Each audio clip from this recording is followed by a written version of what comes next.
The gospel this weekend invites us to reflect on the mystery of the Holy Trinity, that beautiful relationship between Father, Son, and Holy Spirit.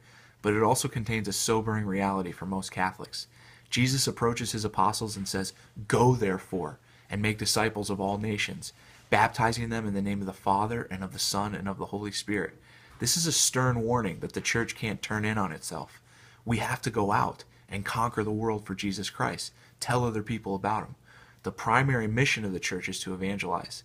But for most Catholics, we've created a culture of silence where we're afraid to tell other people about our relationship with the Lord. And we have to be very careful to make sure that we're always going out, never turning in. I really reject this idea that the church is a fort for us to hide behind.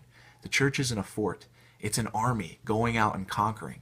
And that's what we have to remember, that this weekend when you hear this gospel, reflect on this life of the Trinity that God invites us into.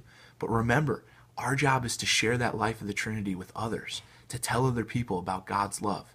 Don't forget that there are people right out on the sidewalk right now who have never heard this idea that God loves them. Remember, to be a Christian means to evangelize.